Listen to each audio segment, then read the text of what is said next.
하나님께서 우리에게 주시는 말씀은 누가복음 6장 1절에서부터 11절까지 말씀이 되겠습니다. 누가복음 6장 1절에서부터 11절.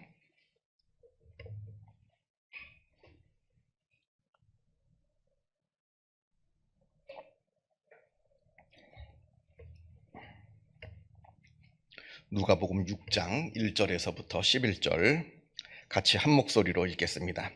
안식일에 예수께서 밀밭 사이로 지나가실새 제자들이 이삭을 잘라 손으로 비비어 먹으니 어떤 바리새인들이 말하되 어찌하여 안식일에 하지 못할 일을 하느냐? 예수께서 대답하여 이르시되 다윗이 자기 및 자기와 함께한 자들이 시장할 때에 한 일을 읽지 못하였느냐? 그가 하나님의 전에 들어가서 다만 제사장 외에는 먹어서는 안 되는 진설병을 먹고 함께한 자들에게도 주지 아니하였느냐? 또 이르시되 인자는 안식일의 주인이니라 하시더라.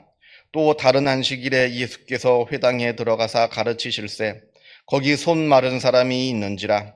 서기관과 바리새인들이 예수를 고발할 증거를 찾으려 하여 안식일에 병을 고치는가 엿보니 예수께서 그들의 생각을 아시고 손 마른 사람에게 이르시되 일어나 한가운데 서라 하시니 그가 일어나 서거늘 예수께서 그들에게 이르시되 내가 너희에게 묻노니 안식일에 선을 행하는 것과 악을 행하는 것, 생명을 구하는 것과 죽이는 것 어느 것이 옳으냐 하시며 무리를 둘러보시고 그 사람에게 이르시되 내 손을 내밀라 하시니 그가 그리하매 그 손이 회복된지라. 그들은 노기가 가득하여 예수를 어떻게 할까 하고 서로 의논하니라. 아멘.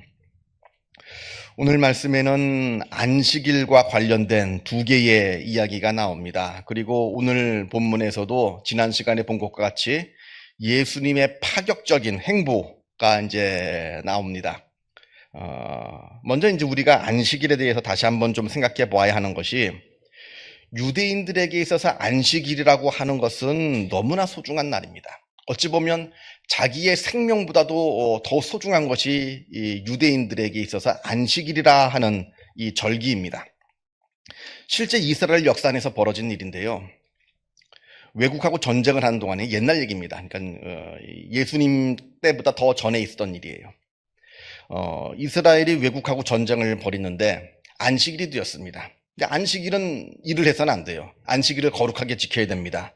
그래서 군인들이 안식일이 되어서 뭐 무기도 들지 않고 가만히 쉬고 있는 거예요. 근데 그걸 적군들이 알았습니다.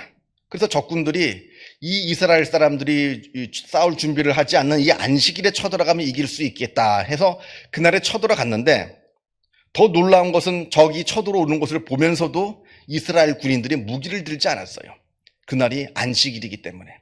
그래서 그 군인도 죽고 그 성에 있던 이 민간인들도 다 몰살당하는 수천 명이 죽는 끔찍한 사건이 벌어지게 되었습니다. 실제 있는 일입니다. 물론 비극입니다만 이스라엘 사람들이 얼마나 안식일을 소중하게 생각하는지 알 수 있는 단면적인 아주 단적으로 알 수 있는 그런 이야기입니다. 이스라엘 사람들이 이렇게 안식일을 너무나 소중하게 여겼기 때문에 어떻게 하면 우리는 안식일을 어기지 않고 범하지 않고 온전하게 안식일을 잘 지킬 수 있을지 고민을 하다가 안식일에 아주 수많은 안식일과 관련된 이 율법 조항들이 생기게 되었습니다. 어디까지 걸으면 안식일을 지키는 것이고 그 거리를 넘어서면 안식일을 범하는 것이고 안식일에는 무슨 일은 가능하고 무슨 일은 하지 말아야 되고 이게 아주 세부적으로 막 나와 있습니다. 그 중에 이제 안식일에는 탈곡을 할 수가 없어요. 곡식을 탈곡해가지고 이렇게 탈곡을 해서 먹을 수가 없습니다. 이미 만들어 놓은 불을 펴서도 안 되고요. 이미 만들어 놓은 음식만 먹을 수가 있습니다. 이게 음식을 만들기 위해서 탈곡을 한다든지 불을 펴서는 안 돼요. 이미 만들어 놓은 것만 먹을 수가 있습니다. 그게 안식일의 규정이에요. 그런데 안식일에 예수님과 제자들이 밀밭 사이를 지나가시다가 제자들의 배가 고파서 땅에 떨어져 있는 밀 이상, 멀쩡하게 있는 밀을 꺾어서 먹었으면 그건 그런 것도 아니고 그냥 땅에 떨어져 있는 밀 이삭을 주워가지고 손으로 이렇게 비벼가지고 껍질을 날린 다음에 그 알곡을 이제 먹었습니다. 근데 이걸 바리새인이 봤어요. 바리새인이 보고는 예수님께 항의를 하는 겁니다. 왜 안식일에 하지 말아야 될 짓을 합니까? 왜 하지 말아야 할 일을 하는 겁니까?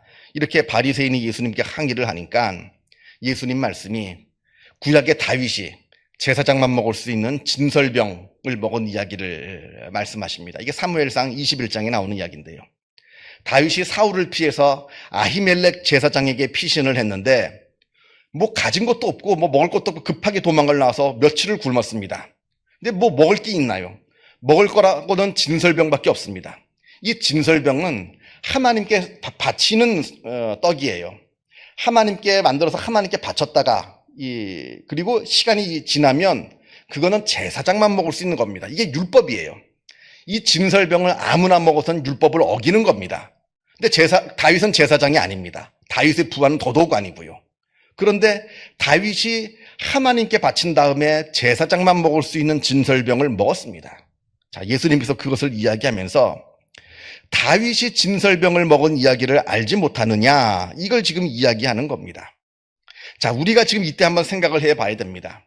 율법은 진설병이라고 하는 것은 아무나 먹어서 안 된다. 제사장만 먹을 수 있다. 근데 굶어 죽는 사람이 있어요. 다윗처럼 지금 배고파서 쓰러질 지경입니다. 이때 다윗에게 진설병을 줘야 되는 겁니까? 아니면 율법이라는 이유로 절대로 저 배고픈 자에게 진설병을 줘서는 안 되는 겁니까? 문제가 생기는 거예요. 뭐가 하나님의 뜻이냐? 율법에는 진설병을 제사장만 먹을 수 있다 하는데 저 배고파서 쓰러질 지경에 있는 사람에게 그 진설병을 주는 것이 하나님의 뜻이냐? 율법대로 주지 말아야 하나님의 뜻이냐? 우리가 고민해 봐야 된다는 겁니다. 예수님도 마찬가지죠. 지금 이 상황이 제자들이 너무나 배가 고파요. 배가 고파서 어쩔 수 없이 땅에 떨어져 있는 이 밀 이삭을 비벼서 먹었습니다. 그런데 안식일이라는 이유로 이 밀 이삭을 탈곡을 했다는 거죠. 이게 뭐 탈곡인지 아닌지 모르겠습니다만 어쨌든 탈곡해서 먹었다는 거예요. 자, 아무리 안식일이라 하더라도 배고픈 자가 있으면 탈곡해서라도 먹어야 되는 것이냐? 뭐 너무 배고프니까 쓰러지기 직전이니까. 아니면 아무리 배고파 쓰러져서 죽을 지경이 이를지라도 절대로 안식일에서는 탈곡을 해서 알곡을 먹어서는 곡식을 먹어서는 안 되느냐? 우리가 한번 깊이 한번 생각해 봐야 한다는 겁니다. 예수님의 대답은 아무리 율법이라 하더라도 배고픈 자에게 이삭을 먹이는 것이 맞다는 겁니다. 이게 하나님의 뜻이라는 거예요. 왜냐하면 배고픈 사람은 먹어야 안식이 되거든요. 안식일은 안식하는 날인데 배가 고파서 쓰러질 지경입니다. 이 배가 고파서 쓰러지기 직전인 이 사람이 아무 일도 안 하고 가만히 누워 있는다고 그게 안식이 될까요? 괴롭죠. 괴로운 일입니다. 이 사람은 먹어야 안식이 되는 거예요. 예수님은 안식일의 목적을 생각합니다. 안식일이 왜 있느냐? 우리에게 안식을 주기 위한 날인데 안식을 주기 위해서는 무엇을 해야 되느냐를 목적을 생각하는 반면에 이 바리새인들은 안식일 규정, 그 문자를 생각하는 겁니다. 문자. 절대 안식일에는 일하지 말아라. 탈곡해서는 안 된다. 불을 펴서는 안 된다. 뭐 해서는 안 된다. 뭐 해서는 안 된다. 바리새인들은 일을 하지 않는 것이 안식이라고 생각했습니다만 일을 하지 않는다고 꼭 안식인가요? 내 피로가 충족되어야, 내 결핍이 충족되어야 그래야 안식이 될 수 있는 것이죠. 그래서 예수님의 말씀 가운데 우리가 깊이 우리가 깨달음이 있어야 되는 것이, 알아야 되는 것이 하나님의 말씀은 목적이 있습니다. 모든 하나님의 말씀은. 그러니까 문자가 중요한 것이 아니라 문자 안에 있는 그 영, 문자 안에 있는 하나님의 뜻, 문자 안에 있는 하나님의 어떤 의도, 이게 중요하다는 거예요. 근데 우리가 보통 이 신앙생활을 오래 하신 분들 중에서 성경을 잘 안다 하시는 분들 중에서 바리새인들처럼 이 문자에 집착해 있는 사람들이 많습니다. 문자에 집착해 있는 사람들. 그러나 하나님의 말씀을 바르게 해석하는 모습이 아니라는 겁니다. 그래서 하나님의 말씀의 지향점이 무엇이냐, 무엇을 목표로 하고 있느냐, 무엇을 목적하고 있느냐, 이 말씀의 뜻이 무엇이냐를 우리가 분석하고 이해하고 깨달아야 되는 것이지, 문자에만 사로잡혀가지고 문자만 지키려고 한다면 바리새인과 다를 바가 없다는 겁니다. 그래서 안식일법도 우리에게 쉼을 주기 위해 주시는 말씀이지 무노동, 노동하지 말아라. 절대 노동을 해서는 안 된다라고 하는 그런 엄격한 이 조항을 말씀하는 그 내용이 아니라는 겁니다. 안식일을 거룩하게 지키라 하는 그 말씀은. 자, 그것이 이제 오늘 5절까지의 이야기고요. 6절 말씀에는 또 다른 이제 이야기로, 다른 안식일 날의 이야기로 또 넘어갑니다. 6절부터 보게 되면. 여기도 동일하게 이제 안식일에 관한 이야기인데요. 예수님께서 안식일에 이제 회당에서 말씀을 가르치시고 계시는데, 그 중에 거기에 손이 마른 사람, 손이 이제 비틀어져 있는 사람이에요. 손을 다쳤는지 아니면 뭐 날 때부터 그렇게 어려움이 있었는지 모르겠습니다만, 손을 쓰지 못하는 한 사람이 있습니다. 자, 안식일 법에 의하면, 아까는 안식일에는 곡식을 탈곡해서는 안 되고요. 또 안식일 규정 중에서는 안식일 날은 죽는 일이 아니라면, 이 사람이 죽는 일이 아니라면 병을 고쳐줘서는 안 됩니다. 왜냐하면 이게 의사가 노동하는 거기 때문에. 이 사람이 죽을 지경이 아니라면 병을 고쳐주면 안식일법 위반입니다. 자, 팔이 마른 사람이 있어요. 죽을 병이 아닙니다. 이 사람 오늘 안 고쳐주고 내일 고쳐줘도 됩니다. 왜냐하면 뭐 이게 뭐 촌각을 다투는, 아주 뭐 시각을 다투는 그런 일이 아니라 그냥 좀 뭐 기다려도 아무 문제가 없는 그런 질병이에요. 근데 예수님도 참 성격이, 좋게 말하면 대쪽 같고요. 나쁘게 얘기하면 좀 괴팍하세요. 예수님 성격이. 아니, 그거 좀 하루 지나서 다음날 고쳐주면 아무 문제가 안 생길 텐데, 지금 그 자리에는 바리새인들이 와 있습니다. 어떻게 하면 예수님을 지금 고발할까? 안식일법 위반으로 좀 고발하기 위해서 눈을 좀 부라리고 지금 지켜보고 있는데, 그 상황 가운데서 그 팔 마른 사람을 가운데로 이렇게 불러놓고는 거기서 팔을 고쳐주는 사건이 벌어지게 된 겁니다. 그러니까 완전히 예수님은 이 바리새인들한테 표적이 되는 거예요. 예수님께서 왜 그러셨을까요? 내일 고쳐줘도 되는데, 아니면 하루 전날 예수님께서 오셔서 고쳐주시던지, 왜 하필 안식일날 이 병든 자를 고쳐주셨느냐 하는 말입니다. 예수님이 몰라서 그러진 않았을 거고요. 일부러 그러신 겁니다. 일부러. 무엇을 말씀하시기 위해서 예수님께서 이렇게 일부러 하셨느냐? 안식일의 목적을 말씀해 주시기 위해서 일부러 그 안식일날 그 병든 자를 고쳐주신 겁니다. 안식일의 목적은 우리가 안식하는 것이 목적이지, 노동을 하지 않고 아무 일도 하지 않는 가만히 있는 것이 안식일의 목적이 아니라는 겁니다. 앞에서도 말씀을 드린 것처럼 이 환자가 안식일날 안식을 하려면 어떻게 될 거예요? 아픈 사람이 있어요.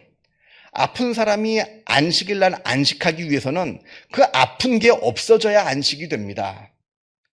아픈 사람이 내가 아파 죽겠는데 아무 일 하지 않고 가만히 누워있는다고 그 사람이 안식이 되나요?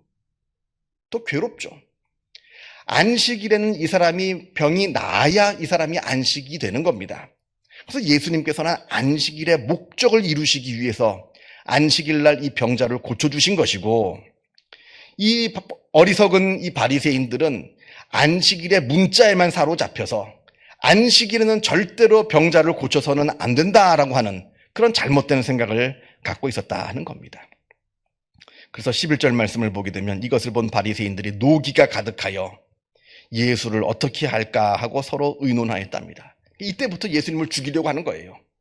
자꾸 예수님이 막 이 파격적인 행보를 보니까 이게 마음이 불편한 겁니다. 그러니까 예수를 어떻게 하면 우리가 고발해서 저 예수님을 죽일까, 저 예수를 죽일까 서로 이렇게 의논하고 있었다 하는 모습이 11절에 나옵니다. 앞에서도 제가 잠깐 말씀을 드렸습니다만, 소위 믿음이 좋다는 사람들, 신앙생활을 오래 했다는 사람들, 열심히 있다 하는 사람들의 잘못을 저지르기 쉬운 것 중에 하나가, 말씀을, 성경을 너무 사랑한 나머지 문자에만 집착하는 경향이 있습니다. 문자에만 집착하는 경향. 그래서 문자가 중요한 것이 아니라 문자 안에 있는 하나님의 의도, 하나님의 뜻, 하나님의 이 정신, 이 말씀의 영적인 의미, 이걸 우리가 깨달아 아는 데 힘써야 되는 것이고요. 그러할 때 우리가 하나님의 말씀에 대한 어떤 놀라운 은혜를 받을 수 있게 된다 하는 겁니다. 그래서 이 바리새인의 이야기가요, 2000년 전 남의 이야기가 아닙니다. 오늘 나의 이야기일 수도 있다. 늘 기억하시면서 내 믿음은 어떠한지, 내가 2000년 전 내가 유대 땅에 태어났다면 나는 예수님을 믿을 수 있는 사람이었는지, 아니면 반대로 예수님께서 2000년 전 유대 땅에 태어나신 것이 아니라 지금 21세기 대한민국에 오셨다면 지금 나는 예수님을 정말로 구주로 고백할 수 있을런지, 늘 자기 자신의 믿음을 한번 체크해 보시면서 바른 믿음으로 늘 정진해 나아가는 주님의 귀한 믿음의 사람들이 다 되시기를 바랍니다. 기도하겠습니다. 하늘에 계신 우리 아버지, 아버지의 이름을 거룩하게 하시며 아버지의 나라가 오게 하시며 아버지의 뜻이 하늘에서와 같이 땅에서도 이루어지게 하소서. 오늘 우리에게 일용할 양식을 주시고 우리가 우리에게 잘못한 사람을 용서하여 준 것 같이 우리 죄를 용서하여 주시고 우리를 시험에 빠지지 않게 하시고 악에서 구하소서. 나라와 권능과 영광이 영원히 아버지의 것입니다. 아멘. 자유롭게 기도하시기 바랍니다.